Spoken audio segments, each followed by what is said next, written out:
అందరికీ హాయ్ అండి. నేను మీ కరుణని, కరుణ జేకేఎస్ కుకింగ్ అండ్ బ్లాగ్స్ ఛానల్కి స్వాగతం అండి. ఈరోజు మన రెసిపీ వచ్చేసి చికెన్ కర్రీ అండి.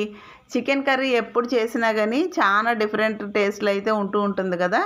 ఎలా వండుకున్నా కానీ చాలా బాగుంటుంది అనమాట ఈ చికెన్ అన్నది. అందరూ చాలా ఇష్టపడే రెసిపీ కదండి ఈ చికెన్ అన్నది.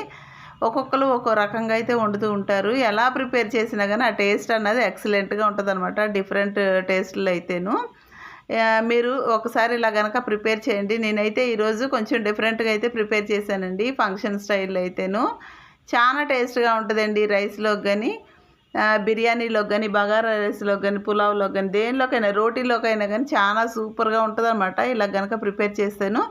ఒకసారి మీరు కూడా ట్రై చేసి చూడండి. ఎలా వచ్చిందో నాకు చిన్న కామెంట్ పెట్టండి. నా ఛానల్ ఇంకెవరైనా సబ్స్క్రైబ్ చేసుకోకపోతే సబ్స్క్రైబ్ చేసుకోండి ప్లీజ్. నేను చికెన్ అయితే ముందుగా పసుపు ఉప్పేసి శుభ్రంగా కడిగేసేసానండి. కొద్దిగా నిమ్మరసం వేసి కడిగి పక్కన పెట్టుకున్నాను. ఈ రెసిపీలోకి అయితే ముందు కావాల్సింది మనకి జీడిపప్పును నేను కొద్దిగా సారపప్పు అంటారు కదండి, పుచ్చగింజలది, ఆ పప్పు అయితే నానబెట్టుకున్నానండి. పచ్చి కొబ్బరి అయితే సగం చెప్పు అయితే తీసుకున్నాను. కొబ్బరికాయలు, అల్లము, చిన్నులపాయి, పచ్చి కొబ్బరి ఇవన్నీ కలిపేసి మిక్సీ వేసానండి. అందులోనే ఎండుమిర్చి అయితే వేసానండి. ఇలా కనుక ప్రిపేర్ చేయండి, చాలా బాగుంటుందండి. ఎండుమిర్చి ఇలా మిక్సీ పట్టేసి ఇలాగ మరీ మెత్తగా కాకుండా కొంచెం బరగ్గా పట్టుకోండి. ఇది ఎంత మెత్తగా అయిన తర్వాత ఇప్పుడు ఇందులోనూ మనం ఆఖరిగా జీడిపప్పును సారపప్పు నానబెట్టాం కదండి, అదైతే మరీ మెత్తగా కాకుండా కొంచెం పలుకులుగా ఉండే విధంగా అయితే మిక్సీ పట్టుకోవాలండి. ఇప్పుడు చికెన్ని శుభ్రంగా కడిగి పక్కన పెట్టాను కదండి, అందులో ఉల్లిపాయలు, పచ్చిమిర్చి, కరివేపాకు ఇవన్నీ సన్నగా తరుక్కొని అందులో అయితే వేయాలండి. ఉల్లిపాయ కొంచెం తగ్గించేసుకోండి, ఫ్లేవర్ బాగోదు ఇలాగ మనం ప్రిపేర్ చేసుకునేటప్పుడు. ఇందులో మనం మిక్సీ పట్టాం కదండి, అల్లం, వెల్లుల్లి, కొబ్బరి, అవి ఆ పేస్ట్ అయితే వేసేయాలండి. వేసేసి అందులో కొద్దిగా సాల్ట్ మనకి కొంచెమే వేసుకోండి, సరిపోకపోతే మళ్ళీ కలుపుకోవచ్చు మనం సాల్ట్ అన్నది. ఇప్పుడు ఇందులో పసుపు, గరం మసాలా ఉంటుంది కదండి, అదైతే వేసాను కొద్దిగాను. ఇందులో కొద్దిగా కారం యాడ్ చేశానండి కలర్ కోసం అయితేను. కలర్ కోసం అని కాకపోయినా కానీ కొంచెం కారం తగ్గిద్ది కదా మనం మిక్సీ పట్టినప్పుడు ఎండుమిర్చి అన్నది, అందుకని కొద్దిగా మేము కొంచెం కారం ఎక్కువ తింటామని కారం అయితే యాడ్ చేశానండి. ఇప్పుడు వీటన్నిటిని ప్రతి ముక్కకి మసాలా పట్టే విధంగా అయితే కలుపుకోవాలన్నమాట. చక్కగా మొత్తం మిక్స్ అయిపోయిన తర్వాత ఒక 10 నిమిషాలు అలా పక్కన పెట్టేసేసేయండి. ఫ్రిడ్జ్లో వద్దండి, పక్కన పెట్టేసేయండి. నాని ముక్కకి మసాలా అన్నది చక్కగా పట్టిద్ది అనమాట. ఓ 10 నిమిషాల తర్వాత మనం స్టవ్ వెలిగించుకొని ఒక ప్యాన్ అయితే పెట్టేసి అందులో ఆయిల్ కొంచెం ఎక్కువగా వేసుకోండి, బాగుంటుంది. ఆయిల్ కొంచెం ఎక్కువగా వేసుకుంటేనే కర్రీకి టేస్ట్ అన్నది వచ్చింది. నాన్ వెజ్ రెసిపీకి దేనికైనా కానీ ఆయిల్ ఎక్కువగా ఉంటేనే బాగుంటుంది, తెలిసిందే కదండి. ఇప్పుడు ఇందులో మనం బిర్యానీ దినుసులు ఉంటాయి కదండి, చెక్క, లవంగ, యాలకులు, బిర్యానీ ఆకు, ఇవన్నీ వేసేసి అవన్నీ చక్కగా ఎర్రగా వేగేంత వరకు అయితే వేయించుకోవాలండి. అప్పుడు ఆయిల్కి మంచి ఫ్లేవర్ అన్నది వచ్చి కర్రీకి మరి కొంచెం టేస్ట్ అయితే పెరుగుతుంది అనమాట, టేస్ట్ కానీ ఫ్లేవర్ కానీ. ఇప్పుడు ఈ మనం మసాలా అంతా కలిపి పక్కన పెట్టాం కదండి చికెను, ఆ చికెన్ అయితే వేసేసి కలిపి పెట్టేసుకుందామండి. ఇలా చక్కగా ఆయిల్లో వేసి మసాలా దినుసులన్నీ వేసి వేయించుకొని ఇలాగా కలిపిన చికెన్ వేస్తేనండి టేస్ట్ భలే ఉంటుందండి. ఇలా గనక ప్రిపేర్ చేసుకుంటేను ఒకసారి ఇలా ట్రై చేయండి, చాలా బాగుంటుందండి. మొత్తం ఆయిల్లో మొత్తం కలిపేసేసి మూత పెట్టేసి కదపకుండా హై ఫ్లేమ్ మీద అయితే ఉడికించుకుందామండి. చూసారు కదా చక్కగా ఉడికిపోయింది. ఒక 5 నిమిషాలు హై ఫ్లేమ్లో ఉంచి తర్వాత మంట తగ్గించేసుకుంటేనండి, చూసారు కదా వాటర్ చక్కగా వచ్చింది చికెన్లో నుండి. మనం ఇంకా వాటర్ యాడ్ చేసే పని లేదండి ఈ కర్రీకి అయితేను.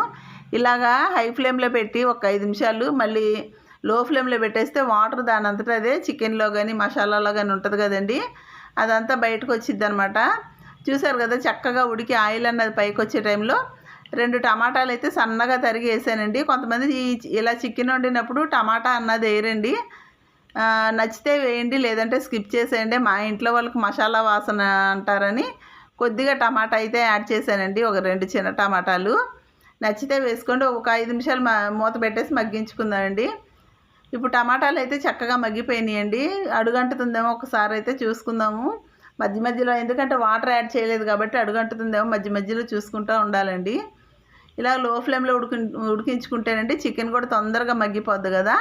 ఇప్పుడు మెయిన్గా మనకి కావాల్సింది ఏంటంటే పెరుగండి. పెరుగుని ముందుగానే చిలికేసి పక్కన పెట్టుకుందామండి. విస్కర్తో కానీ మజ్జిగ కవ్వంతో కానీ చిలికేసుకుంటేను మనకి మధ్య మధ్యలో పలుకులుగా తగలకుండా ఉంటుంది అనమాట, విరిగిపోయినట్టు రాకుండా ఉంటుంది కూర అన్నది. చక్కగా కలిగి పెట్టేసుకొని మూత పెట్టేసుకుందామండి. ఒక 5 నిమిషాల తర్వాత చూస్తే చక్కగా ఉడికిపోయింది కదండి. ఈ పెరుగంతా ముక్కకు పట్టి, కొంతమంది పెరుగు చికెన్లో నానబెట్టేస్తారండి. అలా కాకుండా నేను ఇలాగైతే ప్రిపేర్ చేశానమాట. ముందుగానే పెరుగు వేస్తేనే టేస్ట్ అన్నది బాగోదండి. అది దింపేసే ముందు పెరుగు వేసుకుంటేనే టేస్ట్ అన్నది చాలా బాగుంటుంది అనమాట. గ్రేవీకి కర్రీ పట్టిద్ది పెరుగు, ముక్క కూడా చక్కగా పీల్చుకొని ఉంటుంది అనమాట. ఈ టైంలో మనం 2 పచ్చిమిర్చి అని, కొద్దిగా కరివేపాకు, కొద్దిగా పుదీనా అయితే యాడ్ చేశానండి. పుదీనా కూడా వేసేసి కలిగి పెట్టేసుకొని మూత పెట్టేద్దామండి. ఈ టైంలో పచ్చిమిర్చి, పుదీనా, కరివేపాకు వేస్తేనండి మనం రెస్టారెంట్లో తినే ఫ్లేవర్ అన్నది వస్తుంది అనమాట. మనం రొటీన్గా అయితేను ముందుగానే పచ్చిమిర్చి అవన్నీ వేస్తాం కదా, ఆఖరిగా అయితే వేయం కదా. ఇలాగైతే ట్రై చేయండి, చాలా బాగుంటుందండి. ఒక 5 నిమిషాల తర్వాత కొద్దిగా కొత్తిమీర, గరం మసాలా వేసేసి కలిగి పెట్టేసుకొని స్టవ్ ఆఫ్ వేసుకోవటమేనండి. అంతేనండి, చాలా సింపుల్గా ప్రిపేర్ చేసుకునే కర్డ్ చికెన్ అయితే రెడీ అయిపోయిందండి. చూసారు కదా, చాలా సింపుల్గా ప్రిపేర్ చేసుకోవచ్చండి. ఇలా కనుక ప్రిపేర్ చేయండి, రోటీల్లోకి కానీ, పుల్కాల్లోకి కానీ, రైస్లోకి కానీ చాలా అంటే చాలా బాగుంటుందండి.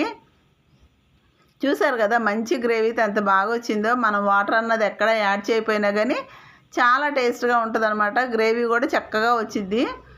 మరి మీరు నచ్చితే కనుక మీరు కూడా ట్రై చేసి ఎలా వచ్చిందో నాకు చిన్న కామెంట్ పెట్టండి. మరి నా ఛానల్ని ఇంకా ఎవరైనా సబ్స్క్రైబ్ చేసుకోకపోతే సబ్స్క్రైబ్ చేసుకోండి అమ్మా. ప్లీజ్ లైక్ చేయండి, షేర్ చేయండి, కామెంట్ పెట్టండి. లైక్ ఇవ్వటం మర్చిపోమాకండి. Please subscribe my channel. Thanks for watching.